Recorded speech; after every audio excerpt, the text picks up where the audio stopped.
Hello बच्चों, let's read the question. The question says the minimum frequency of a gamma ray that causes a deuteron to disintegrate into a proton and a neutron is।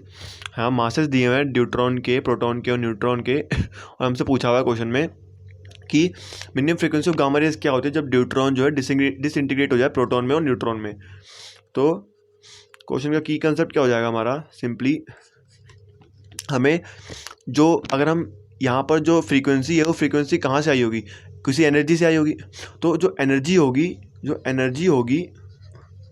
वो क्या होगी, ये जो reaction होगी deuteron से जो proton plus neutron बन रहा है, इनका जो एनर्जी चेंज होगा, डिफरेंस इन एनर्जी होगा, वही एनर्जी होगी जो गामा रेज से आई होगी, है ना। तो गामा रेज का हम वहाँ से जो है जो फ्रीक्वेंसी है वो एनर्जी से निकाल लेंगे। अगर हमें एनर्जी पता चल जाए तो हम वहाँ से फ्रीक्वेंसी निकाल लेंगे।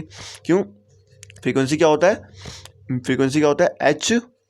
एच इंटू फ्रीक्वेंसी क्या होता है हमारा, क्या जाएगा एनर्जी क्या होता है mu into H, frequency into Planck's constant, ठीक है। तो यहाँ से हम सिंपली निकाल लेंगे। तो हमें एनर्जी का फॉर्मूला पता क्या है, mc² होता है। तो हमें चेंज इन एनर्जी निकालना है तो डेल्टा m इंटू c² हो जाएगा। तो चेंज इन एनर्जी हमारा क्या आएगा, change in energy delta E equals to delta m into c²। Delta m हमारा क्या है, डेल्टा m हमारा है कि मास ऑफ ड्यूटेरियम क्या है 2.0141 और इनका क्या है 1.0078 प्लस 1.0087। इन दोनों का हम डेल्टा m निकालेंगे तो हमारा आ जाएगा सिंपली 0.0024 AMU। तो हम सीधा फॉर्मूले में पुट कर देंगे। डेल्टा ई को हम क्या लिख सकते हैं, फ्रीक्वेंसी इंटू प्लैंक्स कांस्टेंट, और डेल्टा m हमारा क्या आ गया 0.0024 इंटू AMU को हमें kg में चेंज करना पड़ेगा। तो क्वेश्चन में हमें दिया होता है, क्वेश्चन में क्या फॉर्मूला होता है, AMU को kg में कन्वर्ट करने के लिए सिंपली क्या होता है, यहाँ दिया नहीं हुआ तो उसको हम क्या मल्टीप्लाई करते हैं 1.66 इंटू 10⁻⁻27।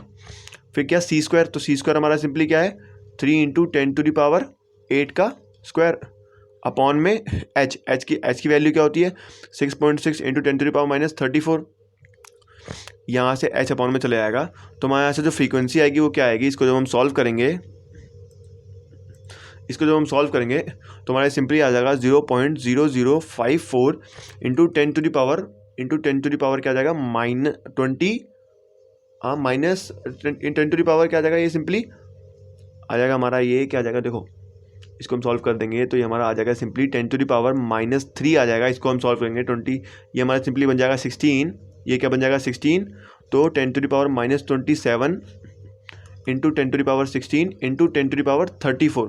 तो इसको हम सॉल्व करेंगे तो हमारा क्या आ जाएगा सिंपली 10⁻23 आ जाएगा, 23 आ जाएगा हमारा 10⁻। तो हमारी फ्रीक्वेंसी फाइनली क्या आ जाएगी 5.4 इंटू 10⁻23। ये जीरो हमने यहाँ से यहाँ शिफ्ट कर दी तो हमारा फाइनल आंसर क्या आ जाएगा 5.4 इंटू 10⁻23 हर्ट्ज। तो ऑप्शन 2 हमारा क्या राइट आंसर हो जाएगा। Hope you understood it well, best of luck.